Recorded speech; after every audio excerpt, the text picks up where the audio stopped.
Go. They've been friends going on 20 years and now stepping into one of the most dangerous behaviors of a lifetime, having an opinion and openly talking about it on the internet. It's Pinche and The Gringo with your host, Vince Guzman and Patrick Nolan. Hey, how's it going? Hey, man, how are you this evening? It's not like we were on here talking about this stuff anyway, but For an entire yeah, hour. we're here for an entire hour. Yeah, it was a lot of fun. Telling each other to We've been shut talking up. about this for like days, well, weeks really. The ideas come through, and you're like, yeah, I think it's a good idea. We should do this. And here we are. We're gonna do it. Yeah, we're going to step out and do it. That's something that unfortunately in our world and just, I think everybody's world, it's like there's the concern of having of being willing to speak onto a topic and have an actual position and vocalize it. And whether the position's right or wrong, it doesn't really matter. It's like there's weird repercussions sometimes for just Right. being willing to speak. And it's like we've got vocal people on our timelines, right? We read through our timelines all the time, and it's like we have plenty of vocal friends. Oh yeah, yeah, big time. And so now I think that's where this will be a perfect avenue for us, as we can bring some of hopefully their concerns, their topics, their conversations into a platform, put our spin and opinion on it. Yeah, and then I can get away with doing things and saying things on this channel that I wouldn't be able to do on my other channels. Yeah, that's the same with like the Nolan Create. I actually have another channel that I set aside for that, but I kind of kept it as a no. I'm not going to venture down that path. I think this one gives us a good one for it to be able to do it.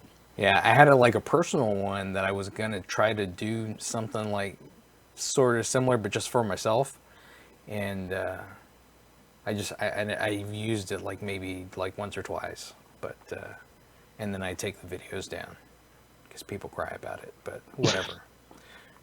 But we have some topics today. I think we picked some good ones. Yeah. Of course, we'll be talking about Ahmaud Arbery. So we'll talk about that situation there. Yeah.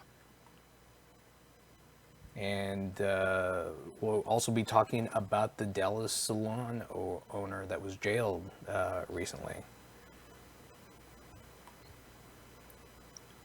And herd culling and food chain issues, as well as civil liberties and COVID right now. So we've got a few topics here, and we'll probably be expanding and venturing off into other topics. Maybe we'll try to keep to these topics as best we can. But yeah, I guess go ahead and let's go ahead and start off with Ahmaud Arbery. Give us the TLDR for that. Yeah, certainly. And like you were saying, I think all the topics themselves are kind of, there's enough strings drawn between some of them because there's just so many bigger pictures on a lot of these topics. Well, because it's kind of like they're all interconnected. Yeah, and a lot of it ties into just the societal things that we're dealing with now and what's causing some of this to rise up. But as we talk about Arbery, and we kind of mentioned Georgia law at the same time, February 23rd in Glenn County, Georgia, a young man is shot and killed by two other men that essentially cut him off while he was running, because he was running when that occurred. And then we had several DAs recuse themselves. There was some video surfacing of the young man being inside of a building that's under construction. And then finally, what we kind of see is there's some murder charges filed around 5/7 on the two guys who intercepted him, cut him off, and unfortunately, in the end, killed him. But my curiosity, when did you hear about this? When did you actually see this story pop, and where? I think I heard about it about a week ago. I think I was watching the news and this came out, and I didn't get to see any video. I didn't want to see any video, but just to hear about it, and it was kind of like, what is going on here? Yeah, I think are we to this again? Has it stopped? I think the news just kind of backed off because it wasn't as juicy anymore. Because also there was the other story I sent you, and we'll stay on Arbery's, but there's the other story I sent you about the Florida young guy, 17, on Tuesday, and he's killed by a homeowner. And so for me, I think it was probably a flash on Twitter, something coming through around on a Twitter conversation, maybe, and then I think the conversation actually went to Philly DeFranco. And I don't mind watching some of Philip DeFranco's stuff because you and me are the same as far as around those types of videos. We know what happens somewhat in the end, but my empathy won't allow me to watch that type of stuff. But yeah, you get the feeling of some of the portions that the chunks that they showed. It looked bad, but I mean, as soon as you hear two armed men shoot unarmed man, it's kind of like, what? Where's your justification in the shooting of this person?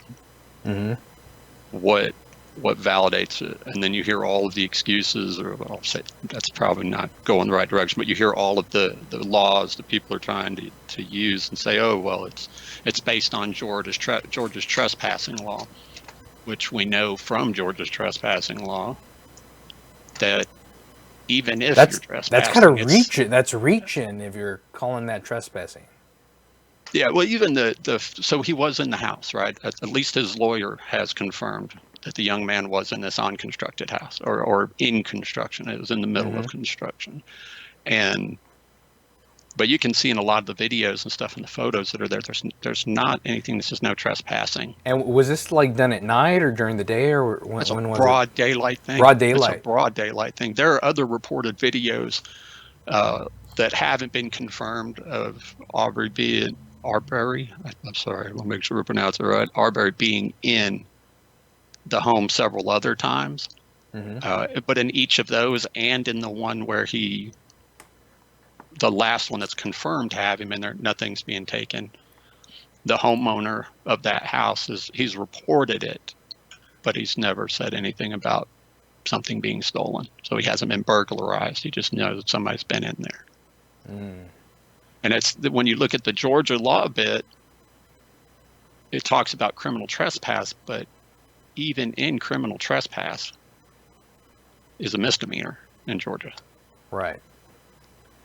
But you have to either have a no trespassing sign, or someone has to verbally tell you to leave. Exactly. Either someone present with authority, the homeowner, or in general, just a person that can be perceived as being a person of authority has to tell you, hey, look, you're not supposed to be here, leave. And then that is what actually triggers that trespassing or criminal trespass. And if you don't leave, that's your criminal trespass. That's right? your criminal trespassing. Yeah. Well, but if you leave, and he left, so at that point in time, he was not trespassing. Exactly. He hadn't violated any crime whatsoever at that point. And so then you look at the later conversations and they start talking about the fact that, it was, what was the other one they used? Oh, their citizens. Georgia has a very interesting citizens arrest aspect. And that citizens arrest, I want to pull that document, unless you happen to have it open and want to. I do not. Oh, and while he's pulling that up, I just want to let you all know if you want to chime in on anything, we are looking at the live chat right now. So if you want to bring something up and discuss something, let us know. Yeah, I'm going to give the high level on the citizens arrest thing. So essentially the citizens arrest bit is you need to have actual knowledge of a crime that's been committed. And that crime has to be a felony in order to even kind of initiate a citizen's arrest. And then on top of it, if you're wrong and you restrain a person or citizens arrest them, and then you're wrong, or you falsified the fact that a crime occurred, then you're in trouble. Right.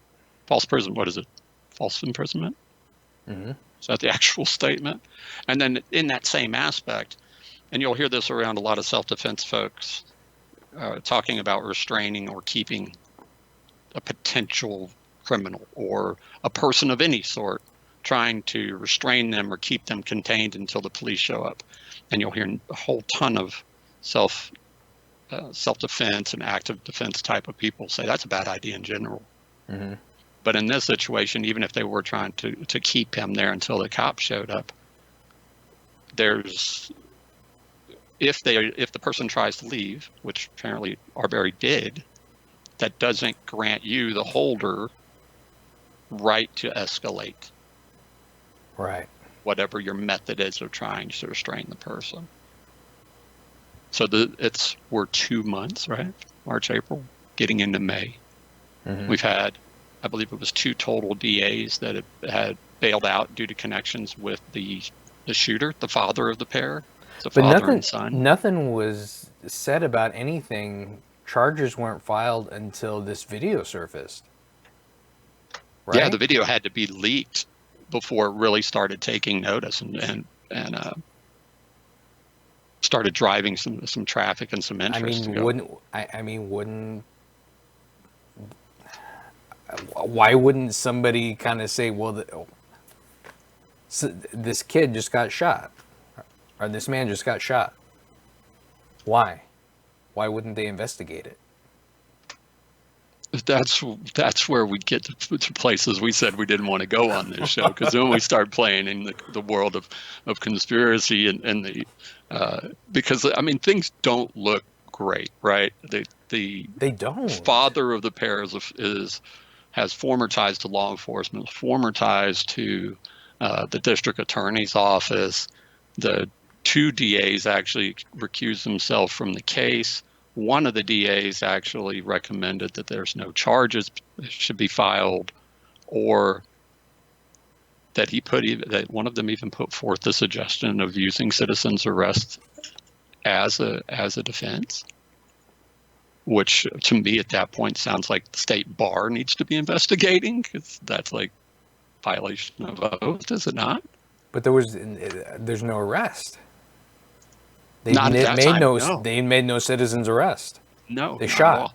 They reacted. This is vigilante justice. That's what I'm thinking. Yeah. That was kind of my feel when I first saw it, and it's the unwarranted vigilante justice.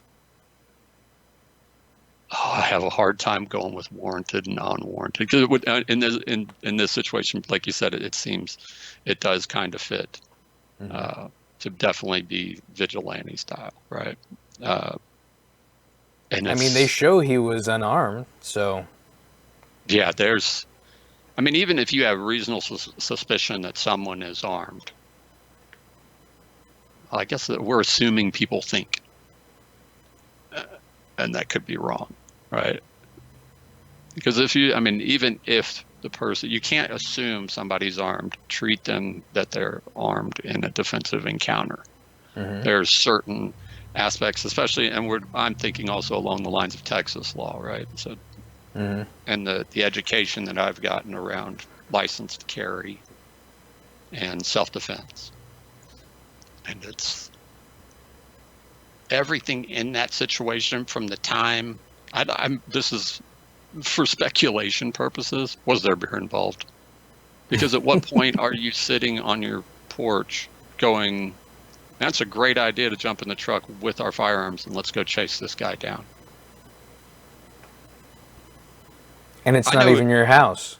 And it's not even your property. It's great that you're looking out for your neighbor, but I look out for my neighbors all the time too. I don't chase somebody who pulled out of their driveway though. Yeah. Running down the street. It's enough to document that and be, hey, I saw somebody on your property. This is what they look like. If you want to call the cops or provide that. Or even you call the cops. True. It's fully in your rights to do that as well. Yeah, absolutely. And even in doing that, I know that I'm not sure if the person's critical thinking didn't think, hey, let's call the cops, because most police departments have issued, or a good majority of San Antonio did. What was the other one I saw that did it as well? They issued a very specific set of normal incidences that they would actually send an officer out to, and those are now just going to be an online submission. obviously to protect first responders from potential COVID exposure. Limiting their exposure as much as possible is what keeps them on the streets as much as possible. So that's definitely understandable. But when that first came out too, to spin to that, you have this, let's just run the hey criminals, it's okay to do these things flag up the poll by saying we're the police and we're not going to respond to those.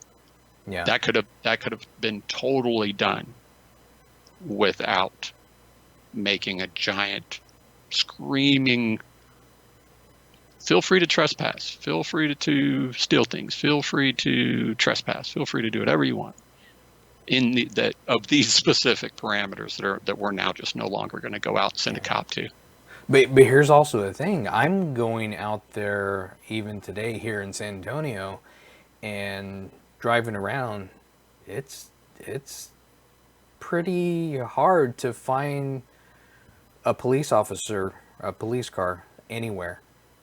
Yep, I think so. My driving is it's been kind of limited. I'm working from the house. I don't need to go out, so I reduce it even more, and that's its own question of different folks. But in a specific amount of hours, I know living on my side of town, and a full run to San Marcos and back, and I didn't see a cop. How many times do you go up 35 and start to peak the hill to Texas Ski Ranch and not make sure you slow down because you know there's a THIP, the Texas Highway Patrol, sitting down in that valley, because when you come over that hill, it's like snack time. Let's just pull that one over.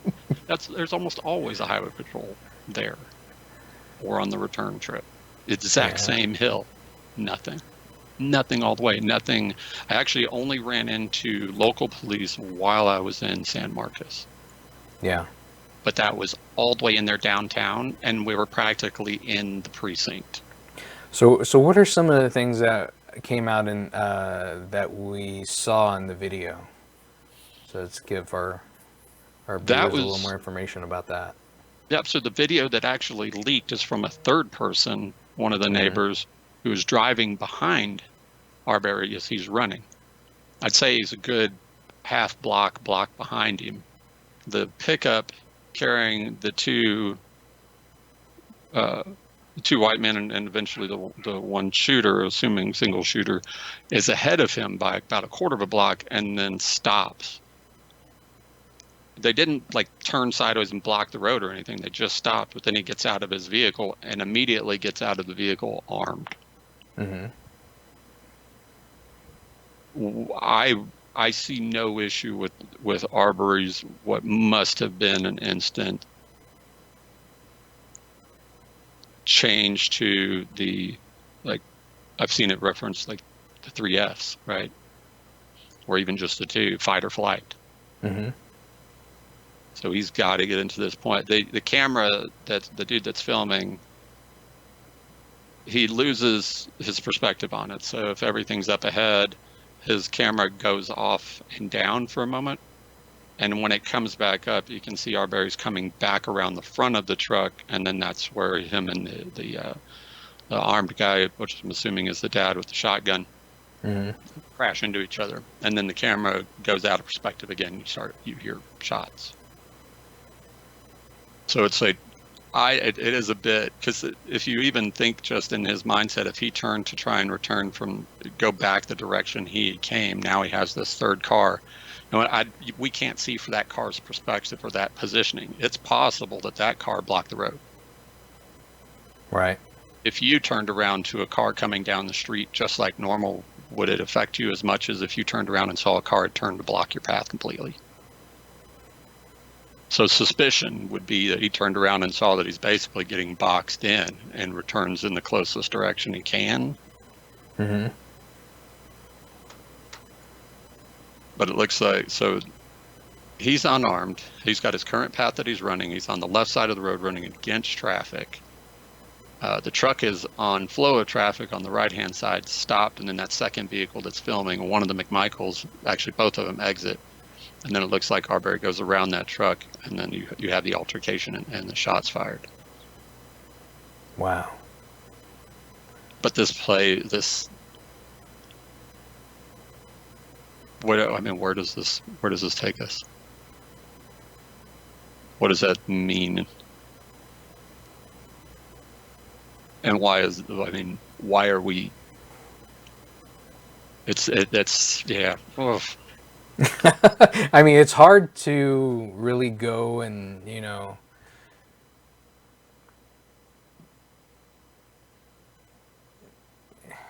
it's hard to not go with like an opinion here of what's happening.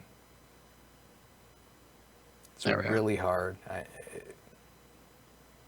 And it plays into the overall. So there's an interesting conversation I had with a friend and mentor of mine, and he talked about the fact that it's like, his statement was like, it's one bullet away. It's one bullet away of things very much melting down. And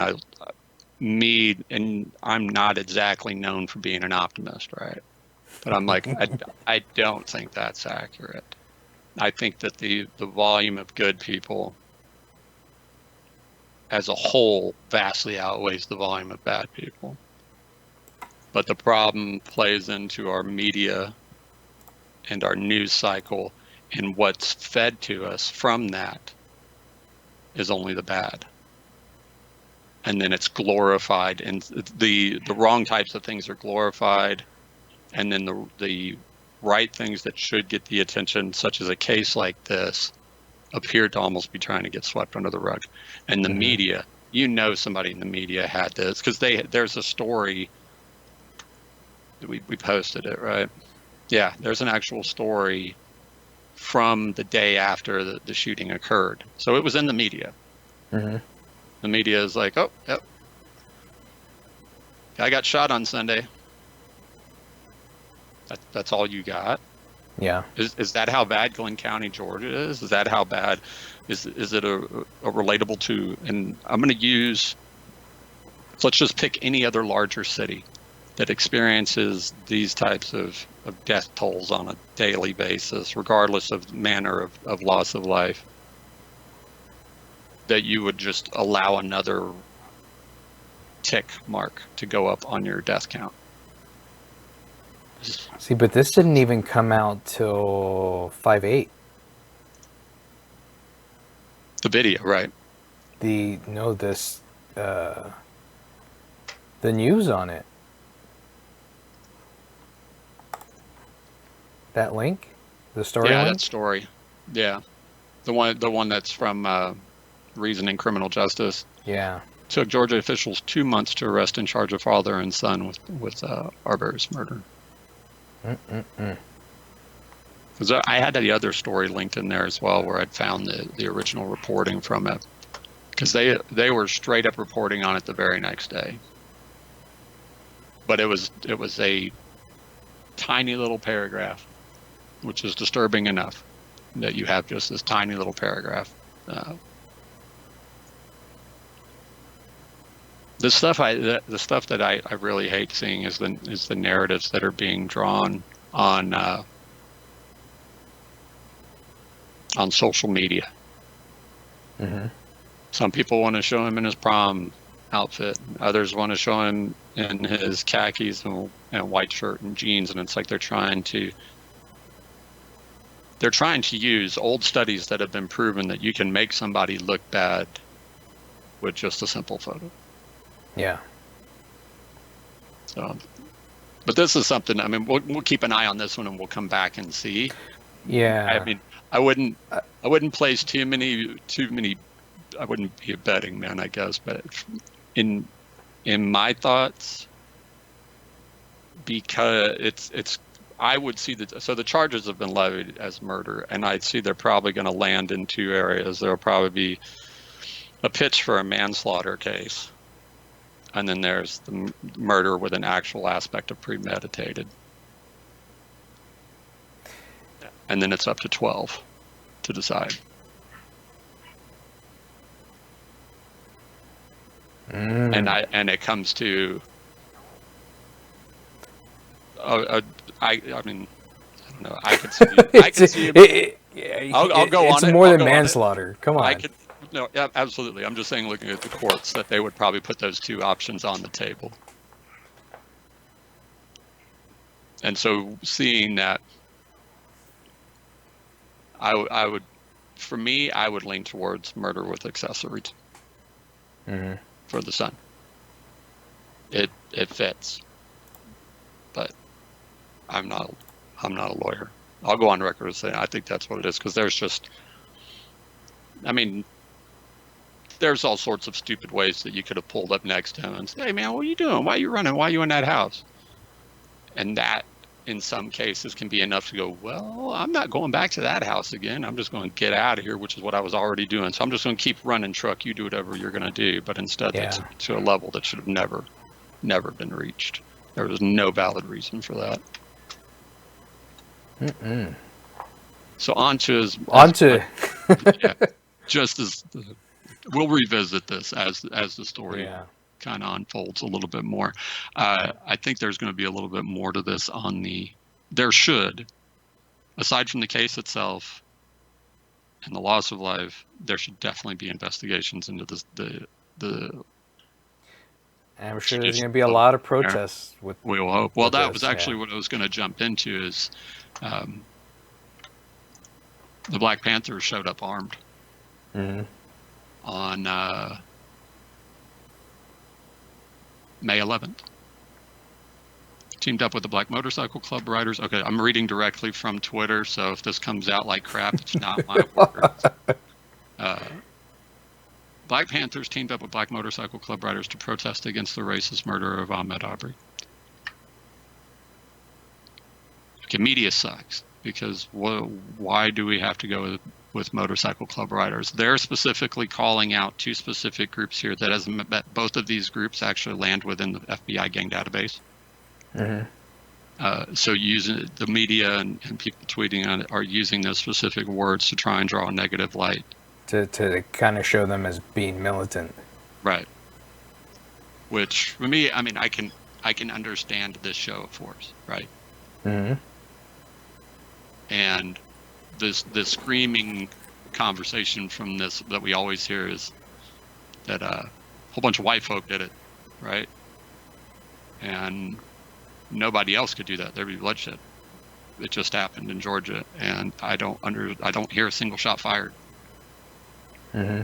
So restraint, obviously, on both sides, which is a rare thing for law enforcement in general, I think. Yeah. But I mean, the fact that march, that they walked through the neighborhood, it's a powerful statement. Yeah. That's definitely a powerful statement. And law-abiding citizens with legal right to own and carry those firearms, perfectly permissible to do it. Yeah. And for the reason they're doing it for, at least from the outside perspective, which is not always clear, a very valid reason. Because I think even here in Texas we can open carry, right? Yes, you can. Well, yeah, licensed too. You still have to be licensed. You still have to have it's now an LTC versus what used to be CHL. That's a whole other conversation, because there's some intelligence deficiencies if you're open carrying in Texas. Just my opinion. But you have a target on you. Yeah, right. Yeah, you are wearing the "shoot me first" sign if there is any type of altercation. But let's definitely keep an eye on this. I'd actually like to dig in a little bit more to see what information or statements may have been made from either one of these groups.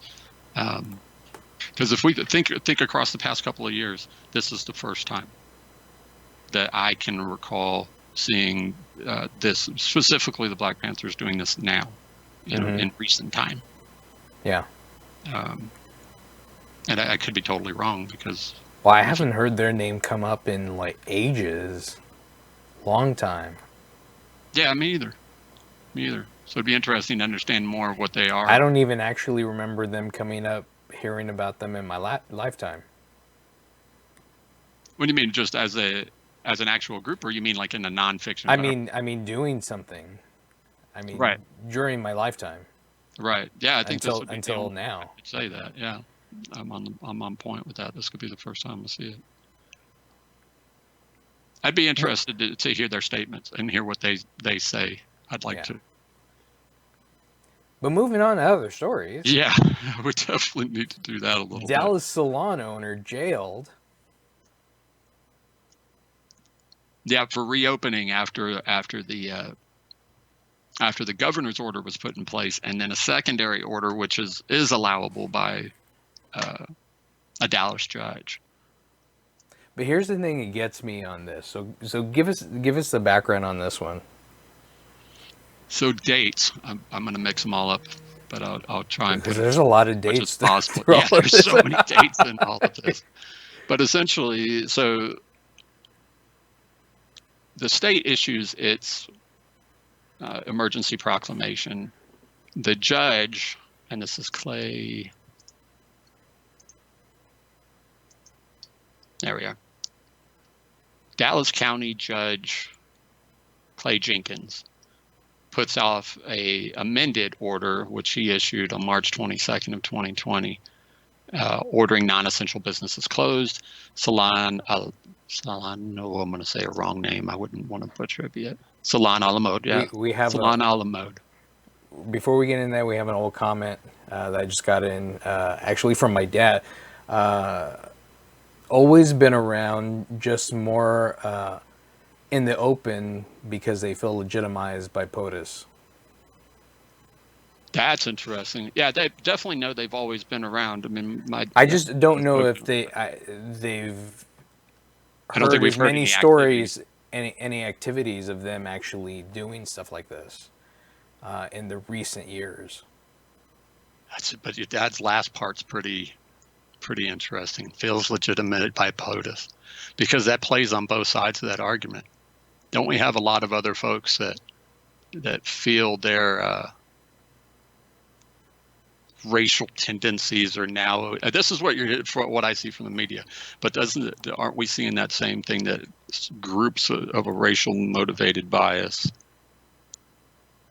all of a sudden feel like they're also legitimized because of POTUS? I had always thought of that statement being made only on the white supremacy side. I've never thought of it potentially being applied to the Black Panthers feeling more legitimate. Well, because who's going to do something about it now? We're in a different time with a president that no one expected it to be in that. It's going to take us a few shows to learn how we tread.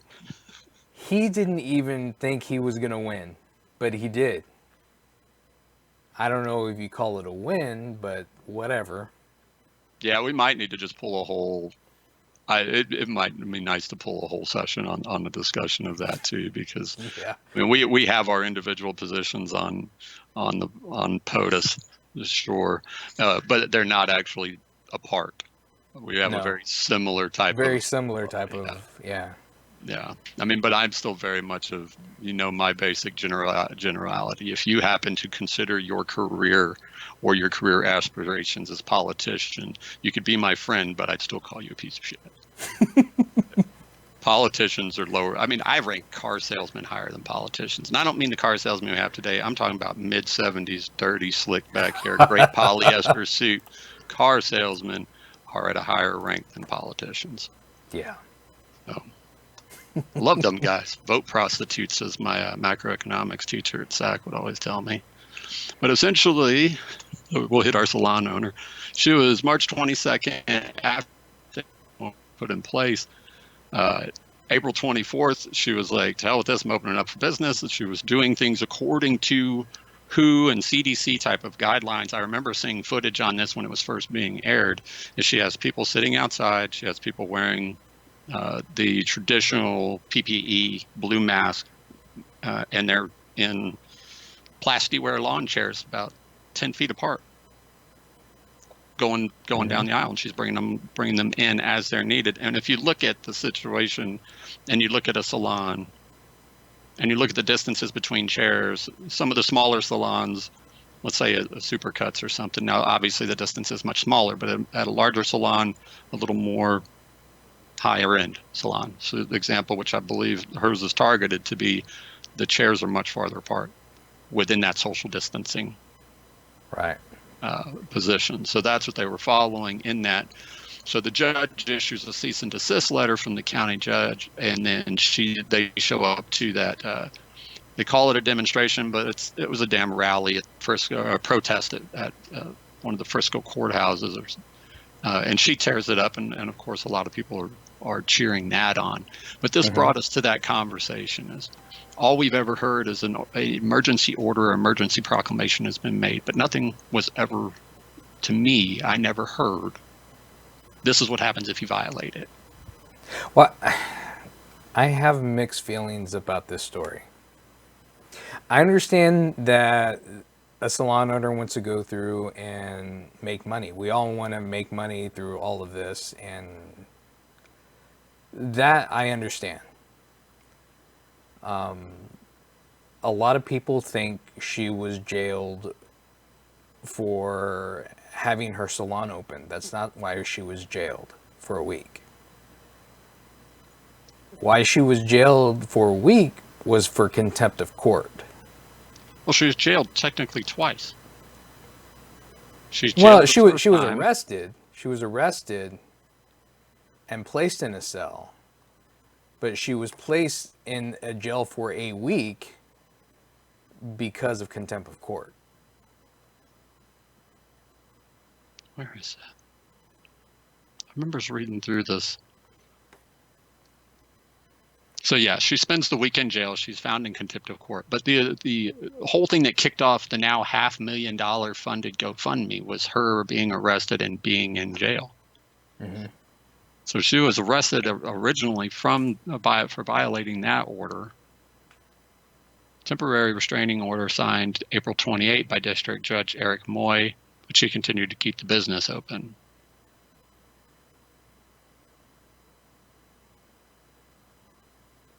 And so she was informed to close, and she decided to keep it open anyway. Right. So the original order of the 22nd, non-essential businesses are to close. April 24th, she reopens. She gets the cease and desist letter from Judge Clay Jenkins.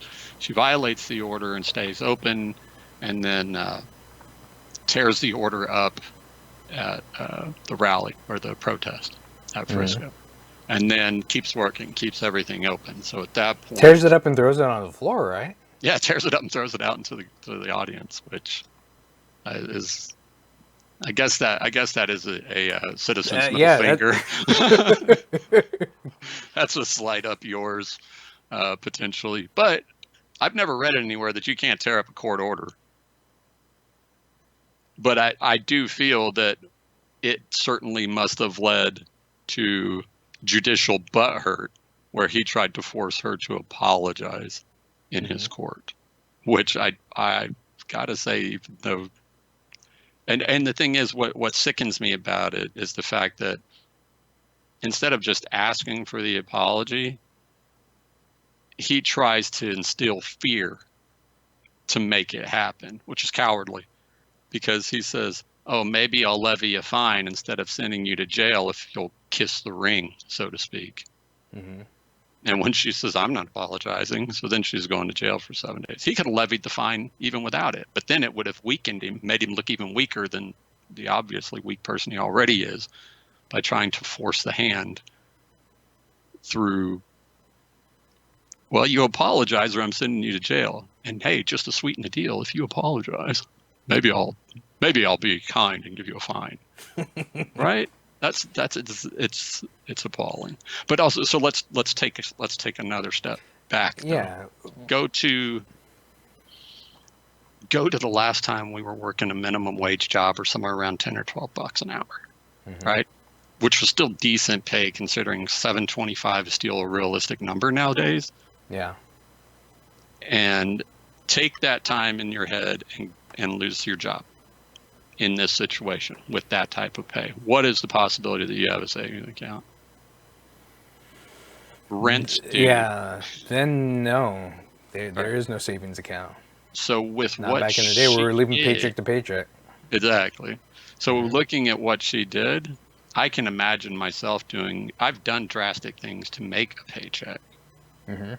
I can imagine myself doing much more drastic things in this situation now But if I'm not able here's to the work. thing about salons. There's no way you can social distance yourself in a salon. It's impossible. You can't stay 6 feet away from somebody That's what cutting we their were just hair. saying. No, you can't. Well, Yeah. right. So between those two individuals, you can't social distance in anything. You're going to be very much person to person with somebody. So there has to be some type Yeah. Well, you of can social separation. distance and stay at home.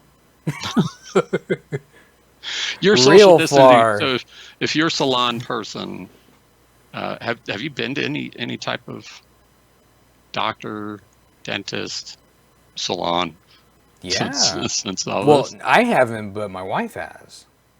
And what has she experienced? You stay in the car, and when they're ready to take you in, they bring you in, and they do it like one at a time. And only that person goes. The person, if there's somebody sitting in the car with you, they have to stay in the car. All right, that kind of makes sense. But in that But aspect, they're not even doing that here in San Antonio now that they've opened it. It's not one person goes in. They have every station filled up. no, I haven't seen that. So for me, I went to uh, I took care of a dental cleaning, and because I had to have oral surgery, and then I had oral surgery, and Hmm. both of those were. Um, I showed up. I called them, set them in the driveway. All right, sure, no problem. They came out, took my temperature, ran me down a questionnaire, which seems to be pretty standard. Uh, are you have fever? Do you like purple raspberries? Do you have gas? Whatever.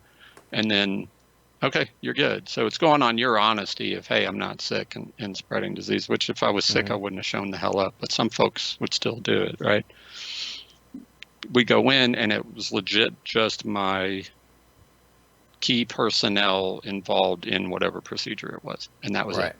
But there's no way we can social distance in that instant. So it's the same I would see in the salon space. But But yeah, but do that you means the trust a dentist? PPE.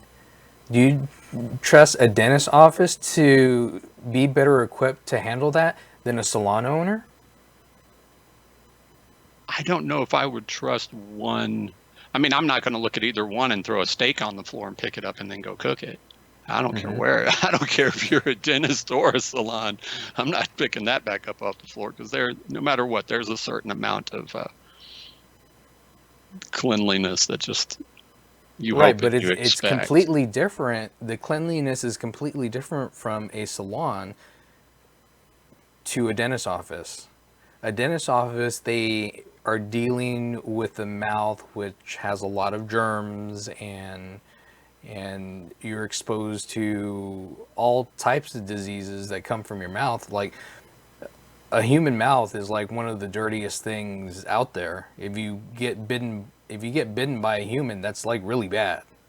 And yes, I have some teeth marks on my wrist from it. It's. I mean, I'm looking at this. I still see the position that she's in, and to be honest, right now, she made a perfect target. Hmm. Right? She's a business. Uh, if we shut her down and she bends the knee, then we're going to have the control over the rest of the populace. Right? Right. Her following of the CDC stuff to the best ability is pretty good. And then I think some of that also just comes into personal responsibility, right? We are right now have the choice to, because we're supposed to shelter in place, right?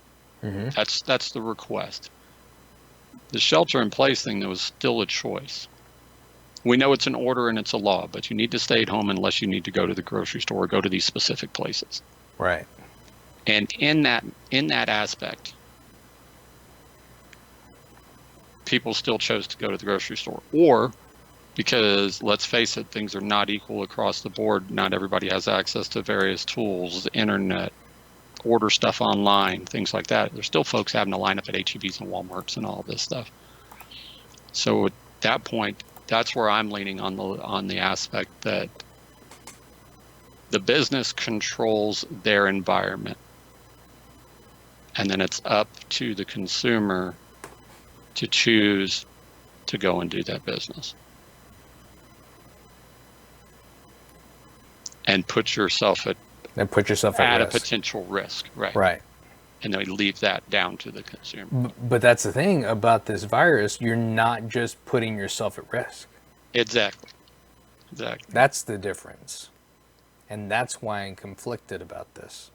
Yeah, I think that fits. You can kind of hear in my, I would say, floundering now that leans to those concerns, because I mean, I can see hers, because also, I mean, so let's talk about that. There's one other twist to this story that plays to the GoFundMe a little bit and things as well. So she was opening her own salon and having multiple, her employees and customers.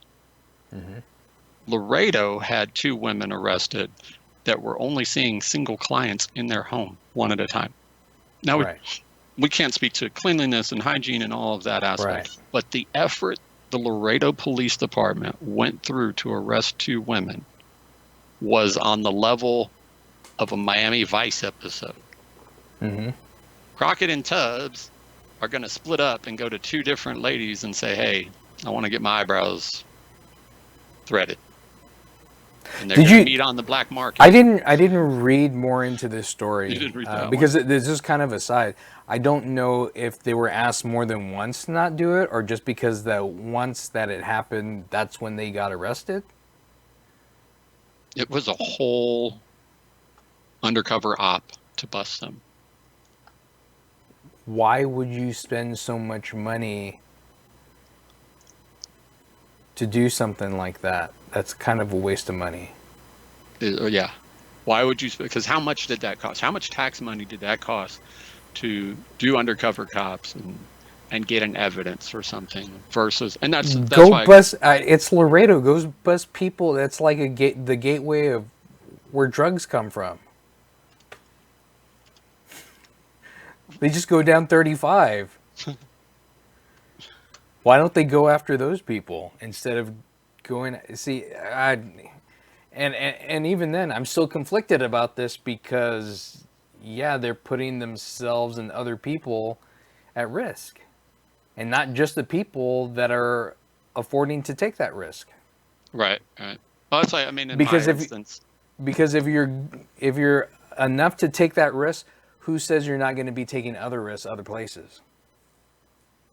I haven't had a haircut outside of the house since spring break. Every single haircut. December, I think, was the last time I had mine done. This is a if it's not tamed by the gel like it is right now, it's horrendous. It looks really bad. There's a good concern for my sanity if somebody were to see it without context. they'd be curious for sure. But the 2 ladies in Laredo were essentially the Laredo Police Department's informed of the activities through an anonymous tip. And so the Laredo Police Department's NARC app, that's not what it's called, their mobile app, they received a tip on it on April 15th that the women were advertising salon services on social media. So they go into undercover sting operation. They don't just go, you know what, why don't we just visit? Why don't we just make the call and say, oh, yeah, I wanted to get my hair done. Okay, great. Certainly meet me at this time and I'll do that. And then be like, hi, how you doing? I'm that guy. Yeah, well, I'm a cop and this is it. Your one and only warning. Cease and desist, and here's your cease and desist, right? Because that's enough evidence. Yeah. Is it not? Instead, you wasted what, 30, 40 grand or something, potentially more taxpayer dollars to be able to pick on the little guy. Run an undercover sting of, again, 2 people that are trying to make a living. Because let's face it, the us getting our tax money back from the government in the form of, what was it, $1,700 to potentially $2,900 on a check, is not going to carry even a single person in today's economic setup.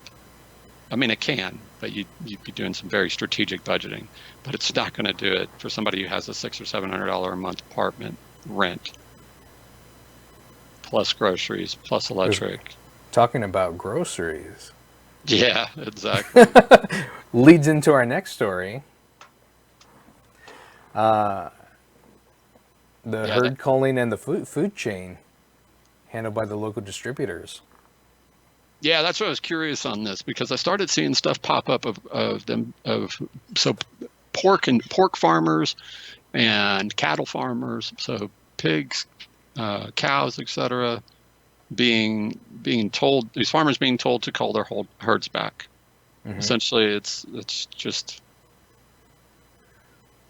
shooting cows for sport and then burying them in a ditch. It's almost reminiscent of like the hoof and mouth disease days, where they just slaughtered entire herds and buried them. It's the kind of picture that gets envisioned. It's like doing the Tiger King kind of stuff. I can say with pride I haven't watched that.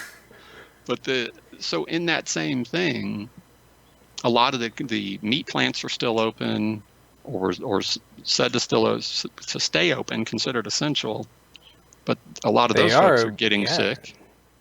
Yeah. And so plants are having to close. So like now beef is going up like 20 to 30%. Which is one of the things that makes it slimy looking, because since we don't actually have there's no FDA or other requirement that beef be labeled of its place of origin. Mm-hmm. So we have, Zimbabwe, South African meat that's coming in, and hey, may have great cows there, but we have plenty here, so we shouldn't be slaughtering or culling back our own herds. We should be immediate slice. My thought would be it's an immediate shut off on import and trade. Mm-hmm. But I think we can't do that I think our boat prostitutes are too scared to do that, because it would damage some other trade deal that they siphon money off of on their side accounts. Mm-hmm. So, hey man, we can't cut off that Zimbabwe meat. I got a butt ton of stock in that thing. You need to vote yes. That's the kind of stuff that's like very reminiscent of. But that's one of the aspects. The other was farmers being told to dump milk, or being forced to dump milk. And you can see that, because I remember we talked about this, walking in and grabbing a carton of milk at your cafeteria as your school. Yeah. And in the span of my home, I have a couple of schools already, and I'm thinking, man, how much milk does that go through? And none of that's moving now. And none of that's moving. Because I know that's another aspect, that if you were at home as a kid, let's think middle school. How much milk did you drink when you were at home? Did you have a carton every single day in the summer at home for milk? Did you just lunchtime, I'm going to go get me a glass of damn milk? I mean, a bowl of cereal is kind of like the thing that you did. So in school, during the school year, if you weren't eating at home, how much milk were you probably getting a day? If you weren't eating at home, well, I mean, it depends. If you got it for lunch and breakfast, it would be twice a day. Right. So the majority of kids milk, would be getting it, even because it's essentially you were getting it no matter what, right? If you're buying lunch, it was all shoved on your tray. So you're walking out with milk. So in one way, it's either getting consumed or thrown away. And at this point, it's not.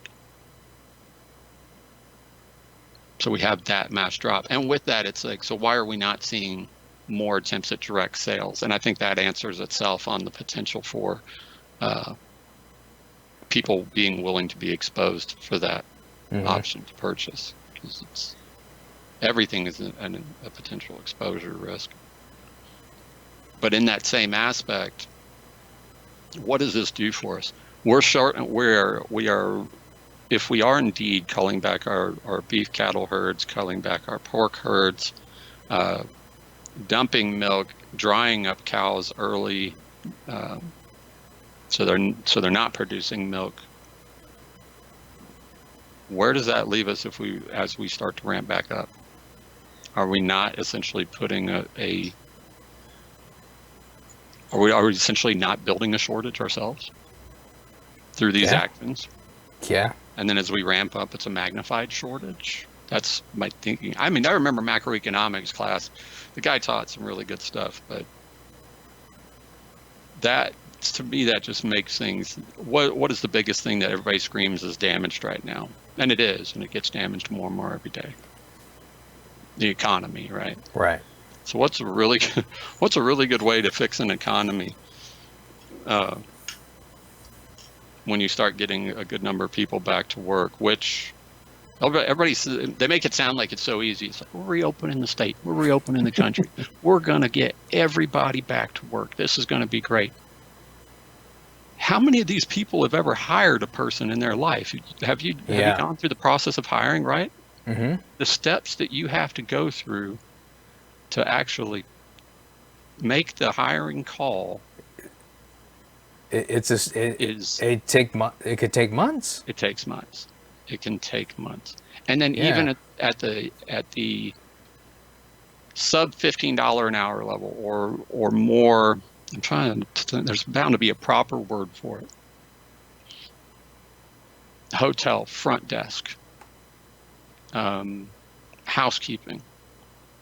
Hospitality. Hospitality, there we go. The hospitality industry, which does that also tie in with the fast food aspect? No.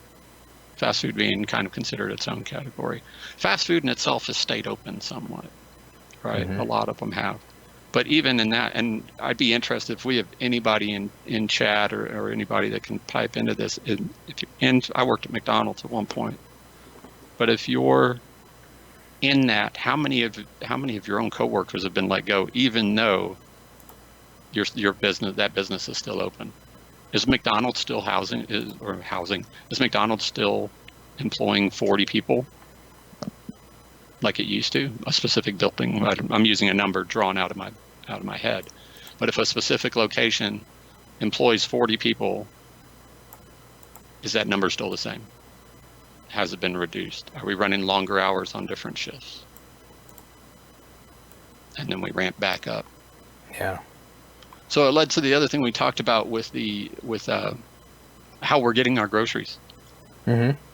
And this one kind of, it messes with me, but I like it. Everybody's really touting and patting HEB on the back, which, I mean, I'm not dogging them. They've done some pretty good stuff, and the people, same thing. The folks they have that are, I have family. I have at least 2 members of family that are in store on the floor every day, and it comes to that job aspect. I think if it wasn't something that they were, because it's dependent on being able to stay functioning and moving forward, that they might hang it up and walk out as well. Right. But you've been going to the store still, right, through all this? Yeah, I have been going to the store and social distancing myself and wearing a mask and everything. They don't even let you in without a mask into HEB. So they'll turn you down. Now, what they have there over the past couple of weeks, they pretty much have everything. They even have toilet paper there that you can get.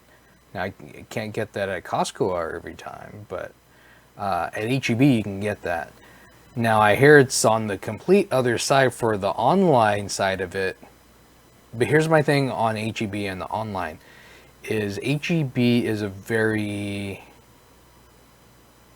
old company, and they do a lot of things the old way. And I don't think they have an infrastructure, a technological infrastructure, to be able to do the distribution that, say, Walmart does, because they've had that, because they've been trying to battle Amazon, because Amazon has that. Yeah. Yeah, I remember early on where I'd go and try and order from Amazon Fresh, and Amazon Fresh only had 3 days available, and they were always sold out. And early on, I would just put in my entire order in the cart and watch when a day would come available. And if it came available, I would order it. But I didn't even get to do that, because by the time a day became available, all the stuff that I put in my cart had been sold out. So I'd have like 3 or 4 things. I'm like, well, I'm not going to order it from you, genius. No, this was on the Amazon side. On Amazon, okay. So then that's what pushed me more to HEB, which we had in past before all of this, ordered online from H-E-B once or twice before. Mm-hmm. And our feelings for it were, we got a lot of stuff to do today. We normally shop on Sunday kind of thing. Let's just do the online. And then when your order comes in and chunks of it are wrong or they're out, that was just really confusing and then frustrating. So for us, the service was kind of useless. It fit the need, but it definitely didn't stay high on the ladder. And then when we come into this situation, the mind-boggling bit is you're filling your cart, you get to the end, you check out and you pay, and then your cart shows up at your door, and you've got a text message saying the following thing, because they didn't use to substitute. The following things were left out of your cart because we didn't have them. Right. Do you guys not have an inventory management system with a very large warehouse over on Ben Zingelman that would tell you whether you have 2 jars of Nature's Best salad dressing or something? I mean, look at the company, because it's 100+ years, right? Mm-hmm. And I think, remember the days when we had Kroger here, we had Albertsons, and now it's essentially just H-E-B, Amazon, and Walmart. If in the conference rooms of H-E-B's headquarters, they are not consciously looking at this as a miss, they're not innovating. They're just enjoying the fact that they're a monopoly in this portion of the state, and that's how they're staying alive. Mm-hmm. Because there isn't, for me, it always, when I order from H-E-B online and then I get this notice that they don't have my stuff, it makes me feel like I just walked through the whole store, got to the cash register, and somebody showed up and took half my crap out before I could check out. Mm-hmm. But here's the thing on that. They don't have a direct to client distribution center. They have a distribution just to the stores. Right, and the request, so your purchase order is coming out of the store. Yeah. So that's why you wind up having to select your specific store that it comes from. Mm-hmm. And so then you're shopping, you may pay for your stuff on Tuesday, it's not coming until Sunday, and by the time they hit the aisles for it Sunday morning, or Saturday, depending on what your delivery time frame is, that stuff may be gone. It's not there, right? Yeah. Because their failure in their infrastructure of stock is they're not pulling the inventory out of availability physically on a shelf until the day. But they wouldn't have to do that if people weren't hoarding things. Yeah, but that's actually, I can't see that either, because the H-E-B actually limits you to 75 items in your cart now, and quantities per item are limited, so you can only get 2 bags of burgers or something. Yeah, per time you check out. That is true. So if you order on Monday and do it again on Tuesday, that's definitely a possibility. Or if you go in with or even going into the store, if you go in with 2 different people with 2 different shopping carts, that's how these people are hoarding. Yeah, that's true. But are they hoarding? Are they doing any type of intelligent hoarding? Because for me, if you're a business, and regardless of the size of your business, if you have people coming to your returns location now with 20 boxes of toilet paper and you're accepting those returns, you're feeding the beast. I think toilet paper should be a non-return item. I think it should have been a non-return item. Well, now. Yeah.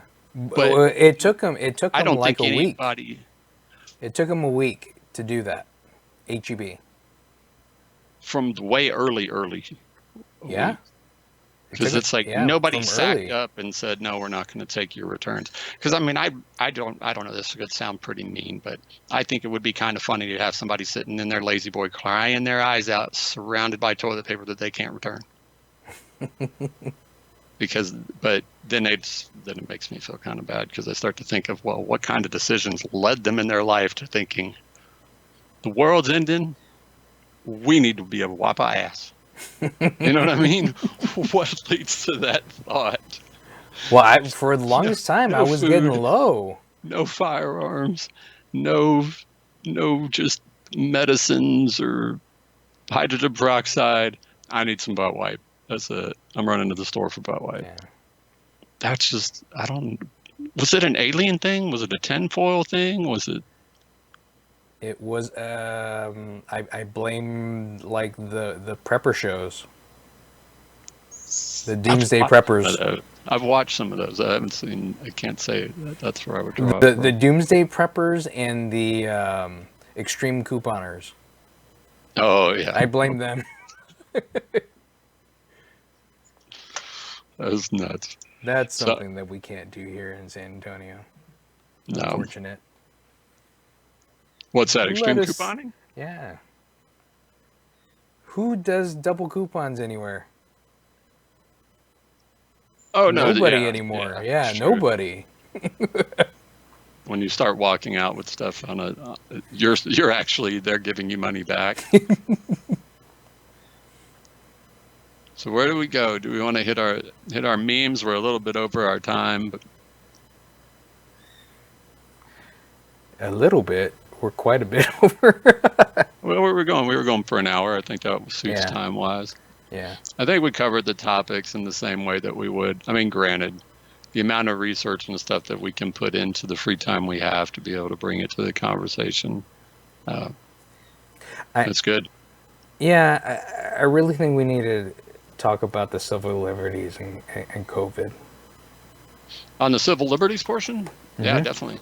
So that was, we had the concern, or I kind of looked at it because all of these things actually tie into some of this stuff, especially with civil liberties. So and to make sure we're all in the same place, we're talking about the facts of civil rights and civil liberties and how COVID kind of affects it. So civil rights, the basic right to free from unequal treatment, based on certain characteristics, and anything around essentially discrimination. Civil liberties, the right to free speech, the right to privacy, the right to remain silent. Those go a little bit deeper, but essentially the right to free speech, right to privacy, right to fair trial, the right to marry, and the right to vote. And the goofiest thing of this is actually getting into the second one right there, the right to privacy. Did you see what went through? Was it the Senate today? It was attempted What's 6 that? years ago, and it went through today. So I'm not sure where to go with it, but essentially the FBI is now have the right to search your browser history. No warrant.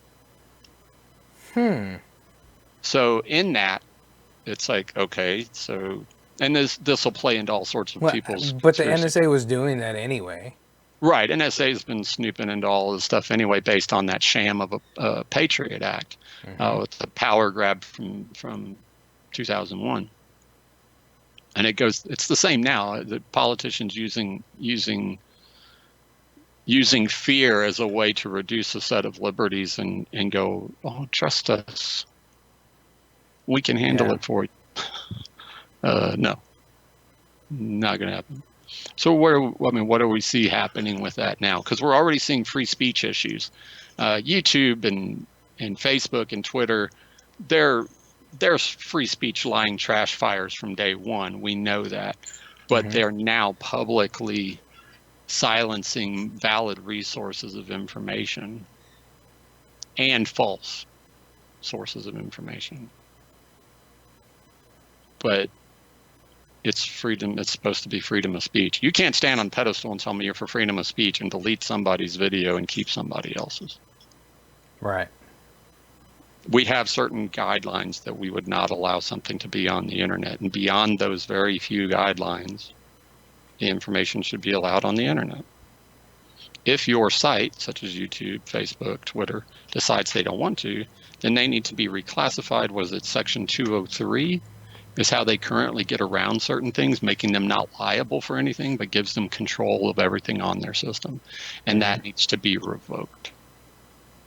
I think that severely needs to be revoked. What are your concerns around the information and the misinformation that's flying around on COVID, especially in respects to civil liberties? Well, I mean, there's a lot of people who are saying, "Oh, because of the lockdown, it's that's part of my civil liberties," and it's not your civil liberty at all.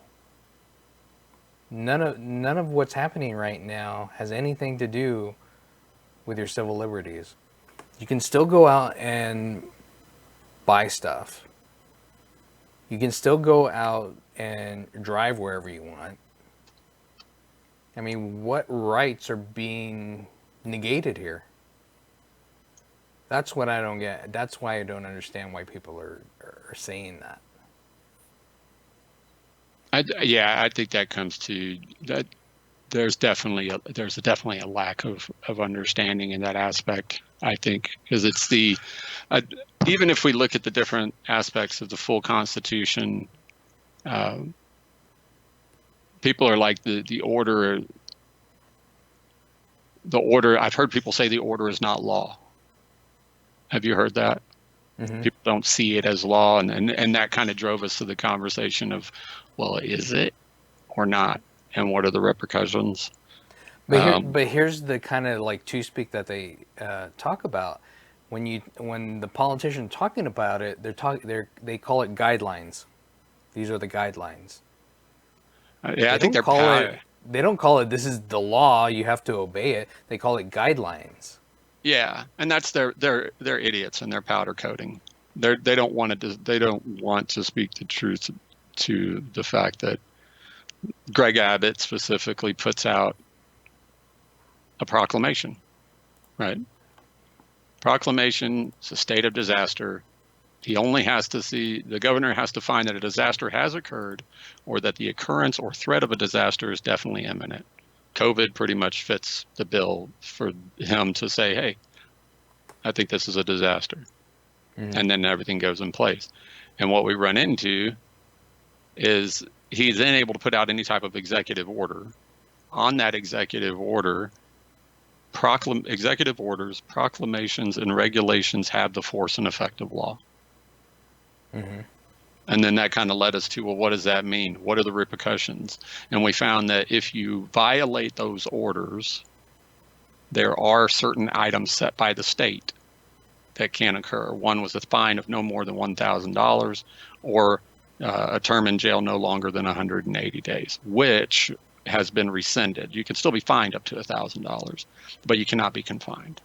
You can't be thrown in jail for violating the order. That was adjusted, amended here recently. Because I think what we found from that being available, that law enforcement went power hungry. Mm-hmm. And they just used it. It's like, well, I'll throw you in jail. How many people sit there and, I mean, aside from obviously our salon owner who's like, fine, I'll go to jail. Let's do this. I'm kind of one who would lean to the other side of, I don't really want to go to jail. So then we lean into the fact that law enforcement is using fear tactics in a way to get you to toe the line. But the same thing happened with the Patriot Act. It happened around the same lines. It gave people a false sense of authority where there should not be authority. Clarify that. I'm not sure what you mean by the sense of authority. It kind of gives them like carte blanche to like do whatever they want. Right. And citizens didn't see it that way. Is that what you mean? Right. Yeah. We thought, and it you know what that came into? I think that also ties into that statement of, well, if you have nothing to worry about. Yeah. I have nothing to worry about doesn't mean I'm going to let you walk in my house and search it. Yeah. Right? So, but then you have that argument from that person, well, if you got nothing to worry about. Tell you what, you got nothing to worry about? Open your front door. Watch the tune change when the shoe's on the other foot. Yeah. And that's where I'm pretty sure, and I'm drastically hoping that we will see an instant move to the Supreme Court that this with the FBI and being able to search our browser history is unconstitutional. Because no warrant, no probable cause. That's what the Patriot Act allows. So now they're just giving the ability to the FBI to do it as well. which for me, for conspiracy and trying not to go there, for me it leads to what was that? Pre-crime thinking. Oh, yeah, Minority Report. Minority Report, Yeah. exactly. You can start to look at that as pre-crime, right? So it's like, wow, man, this dude watches a lot of true crime. Bet you he's going to be a killer. Let's go and arrest him. What? No, dude watches true crime on his second monitor while he works or something. It's like, guy ordered a whole bunch of knives. Yeah, key fact, he's a chef. That doesn't make him a killer. You know what I mean? And then they're like, pre-crime, who's going to bust you for it? I'm hoping we don't see more to this. Aside from the civil liberties, I grow very tired of, there's a whole lot of this going on all over social media. Everybody touting their own stuff and everything's great. And my thing is looking up at Capitol Hill and looking up at the governor's office and looking at all these places, and I haven't seen one of them go, you know what, I'm going to forego my paycheck this month. Yeah. And we're going to donate it to a COVID research thing, or we're going to donate it to our homeless population, who's got to be struggling more than obviously the rest of us are. Their struggle was already there when the rest of the world was normal. Yeah. If it's in an experience I had at San Marcos, it could be the other way around. They may be better off because there's just less crap going on around them. Mm-hmm. That may make life even a little bit better. That would be an interesting thing to consider. Well, we'll see what comes out of all of this. Yeah. I'm just curious. It's like, where else did you hear that because I've seen that too. Making me stay home is violating my rights. Is that along the lines of the argument you see? Yeah. Yeah. Or telling me I have to wear a mask to come in and shop at your store is it's my right if I don't want to wear a mask or not. And I was like, well, it's their right to refuse service to you. Exactly. I think we touched on that at one point because it was something that still gets forgotten, and a lot of small business owners probably forget it as well. But I still love places where you walk in and the sign is still there, and it's an old sign. Not a lot of places have it, but it's like, we reserve the right to refuse service to anyone, and that's it. That is still law. It doesn't matter. Now we do run into the situation where, like, I think we touched on the baker and the gay couple that wanted to make their cake. Oh, in Indianapolis, yeah. Right. I want to actually research that story a little bit more, because for me, if he looks at that couple, or any couple for that matter, and says, no, I don't want your business, and the conversation ends there, there's no violation of law, there's no legality thing. But I think he took it a little bit further, and it was like, based on my religious beliefs, I'm not going to bake your cake. Which at that point we run into a form of discrimination based on sexual orientation. Yeah. And in that aspect, well, now you're into discrimination. So you just have to remember, when you tell somebody to get bent and get out of your business, you don't have to classify it with whatever reason aside from, I don't wish your business. Have a nice day. Well, I thought it was something that they just didn't make that type of cake that they wanted. I don't know what they wanted. That would be even weirder.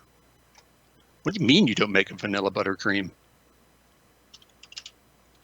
In the shape of a penis. In the shape of a penis or other genitalia. I know some really cool bakeries that would do that. Bakery sued. Let's see. We'll try Google foo of bakery sued for discrimination. Let's try.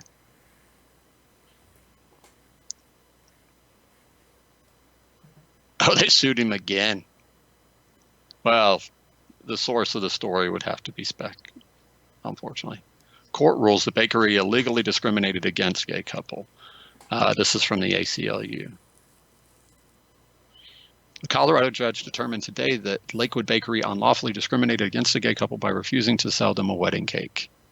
They plan to marry in Massachusetts, celebrate with family.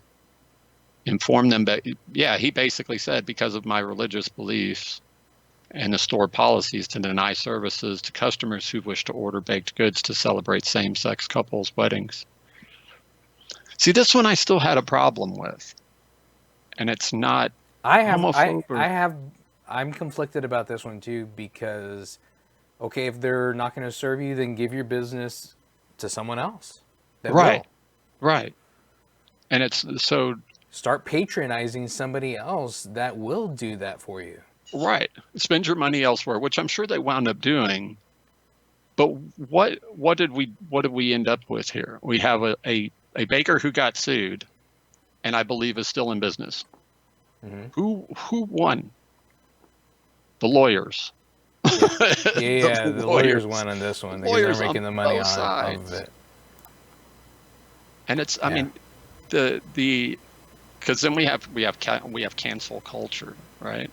So just blowing that out on social media, maybe more so now than even just the few years back.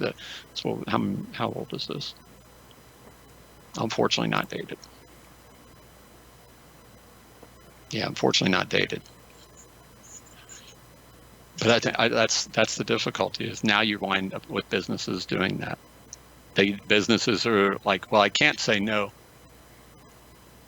So what happens to me, it opens the door and could set a really goofy legal precedent for a guy who is a woodworker and makes chairs but doesn't make tables. Never made a table in his life. Doesn't even advertise tables. Only advertises making chairs. And you come in and say, I want a table. He says, no, I only make chairs. And then you sue him because he won't make your table. And that might be going a little too granular and black and white of an issue. But now, if it was some type of like some type of governmental service that was provided by the government, yeah, you can't discriminate and you can't tell them, no, because of my beliefs, I'm not going to let you have a marriage certificate. Yeah, that's illegal. That's I feel is illegal. Absolutely. Well, the other thing is, essentially, it kind of boils down to the fact that government has to follow law. Your office has to follow law. Office above you says this is new law. It passes. It's enacted. Your office follows that law. Done. And if you don't, it's the same as the employee who doesn't do the job. Bye-bye. Have a nice day. What are you going to sue for? They fired me, wrongful termination. I wouldn't do the job that I'm lawfully told to do. Yeah. I'm out. See, there's too many gray. There's too many gray areas and things, and it's some stuff would really deserve a benefit from not having that gray window, right, even considered. But yeah, well, we covered a lot today. Yeah, I think we did. Yeah. Did you manage to find any decent examples, fine examples of do-it-yourself PPE? No. I want to try and see what your Google Foo will bring up. Yeah, I did. I didn't bring up anything. It didn't bring anything? No, not anything good. I mean, it brings up stuff like for Ebola, and I was like, we're not in Ebola right now. It's the wrong disease. It's the wrong sickness. We could pick a pandemic, because my search is pulling up DIY funny PPE, and there's some stuff, man.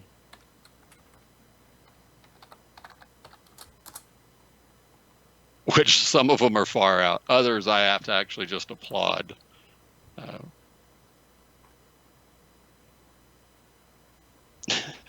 Mask with a hole in it so you can smoke your cigarette. There are days I would have cut a hole in my mask for a Marlboro, I'm sure. Many, many moons ago. The milk carton, that's pretty good. Or they just cut the bottom off and put the handle right up on the face. Or when they were wearing the hoodie nozzle. And then they put the pot top on there. Yeah. The pan cover. Well, it's definitely something we need to find a. If you're in chat, we would like your input on we're going to talk some pretty heavy topics. Those topics are heavy, and as we grow in comfort but and we want skill to have set some with levity at the end of Yeah. it. So yeah, we would kind of like to let some air back in the room before we sign off for the night. So any ideas you have on it, definitely put it into the chat. We may even seek user submission. let me see if I can throw something out here right now.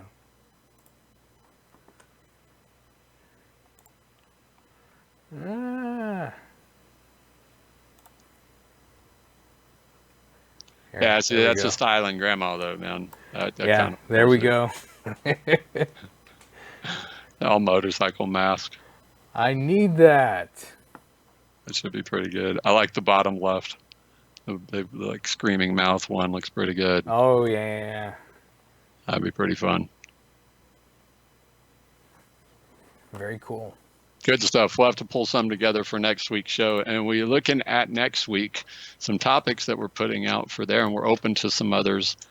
We're going to talk about some past stuff, but not too far in the past. So we're looking at the Michigan protest, and some other current protests, and then talking about that some sites, including Twitch, are marking China or China virus as hate speech. Yeah, China. You got to throw that hard Y in there. China. I think, yeah. Maybe that's how they're going to try and determine whether it's hate speech, is whether you throw the hard Y or not. But, so it's China or China virus as hate speech, which for me, I think this is a pathetic media ploy because Trump said it in the way he said it, maybe. And then media's got to find a way to just tear him down. And so by making it hate speech, well, the people that like love him love that he said that. Right. Yeah. And I mean, I actually, like I said, if you look at classifications of disease, it's usually done by geographical location until it's further identified. Mm-hmm. So saying that it's a China virus until it's identified as COVID-19 is the hierarchy that I understand. Could be totally wrong. But it was already called COVID-19 at that point. Right. And he chose China virus instead. Yeah. Which is political ploy potentially just to jab. But is he wrong in saying it? So that's something we'll touch on. Well, I mean, I think it becomes hate. Whole show next week. And then the other thing that's getting it for us, we think is getting a little dystopian and kind of scary, 1984-ish type of stuff, is contact tracing by both apps and people. A silent little WHO army running around asking everybody's business. You touched a doorknob. I actually know a little bit about that because of knowing people that do it. Yeah, I did research some stuff. I'd like to hear that. That's some stuff I definitely want to hear because I know you've got a good connection with app developers and folks. And the other spot I want to touch into is the fact that some of them are already being hacked, and some of the simplest things are being used to bypass them as ways of checking health. Mm-hmm. So we'll definitely bring that one in. But I think those are the topics we can focus on for next week. And or if something comes up in between, then maybe we'll throw in something new. We have our Twitter, right? Did we grab the Twitter account for this one? I didn't grab a Twitter. Did you? Nope, but we can definitely make that happen. Let's make that happen. We should probably do that. You want to do it on the business email? Yeah. We can add it to the page info. We'll get it in the upper left corner. So if you see something that you want to hear us talk about, you can definitely tweet it at us or message us. Very cool. Yep. I think thanks for checking us out. If you haven't subscribed to us, please click on that subscribe button and hit the notification button to let you know the next time we go live.